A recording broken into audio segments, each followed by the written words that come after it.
Manchester United are ready to let Harry Maguire and Jadon Sancho go in case of a good offer, if a good offer is submitted this summer, Neds. Does it make sense to you? I could see why fans would be keen for those two to go because they've not performed that well. It's a shame for Sancho. You know, he's had his own personal issues and stuff, and he's still so young. Yeah. Whereas Maguire, it seems like the relationship kind of reached its end. Yeah. But I'm always wary, like, if everybody has a price, then great. And if you let them go, great. But who's coming in?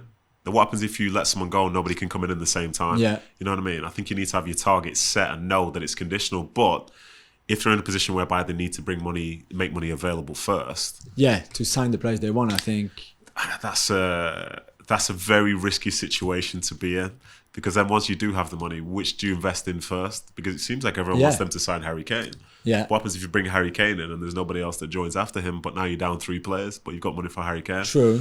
Although you would think like a club like United, if Maguire goes and they need a strong centre-back, but maybe not a starter because Varane and Lisandro are still going to be 2 starters. Who's that? Someone like Disasi, for example, at Monaco, the French international, who they really like. You want to come and not play, though? No, but that's not the message you would give to him. But you know that Lisandro and Varane are there. They're 2 very strong options as centre-backs, right? Yeah. Then you've got Lindelof and Disasi, and then respectfully, if United want you, there must be other teams that want you as well. And surely the other teams, if they could afford you, they'd be bringing you in to play more.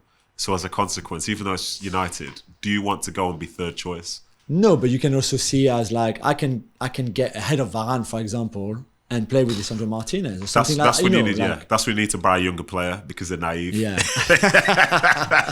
When you're older, nah, we're not doing that. Anyway, stick with United. They've seen their 3rd bid for Mason Mount rejected by Chelsea. What's going on? Yeah, I mean, they're saying that this is the final one, £55 million. Let's remember that Mason Mount has 1 year left only on his contract at Chelsea. He's 24 years old. And United feel like 55 really is the maximum we should pay here. Raheem Sterling, for example, which you can compare different positions, but kind of similar age, let's say. 2 England international, 1 year left for his contract at City. Sterling left for 47.5, I think it was. So United are feeling like, hang on, if we pay what Chelsea want, which is 65 million, that 65 is a lot for someone who has 1 year left on his contract. They feel like we're not ready to pay that. I think that one still can go through, but they will have to do a lot of negotiations and maybe meet in the middle. But the problem is they could have met in the middle before and they still haven't done so. So I'm not really sure they will. Do you know, I could say something. Especially because Mason Mount sounds like he's a Chelsea boy. But then if he's a Chelsea boy, why has he only got 1 year left on his deal? I think they never agreed a new deal. I think maybe he wanted too much money, maybe, and the new owners don't want to give those high wages anymore. But he could have done. He could have signed. For me, it's always a warning sign when a player enters the last year of their deal. Yeah. You know what I mean? Because at that point, there it makes me think that they're half thinking about going somewhere else. Because if they were desperate to sign, they would have signed. Yeah. And if the club wanted them to sign, they would have put something out there for them to sign. Yeah.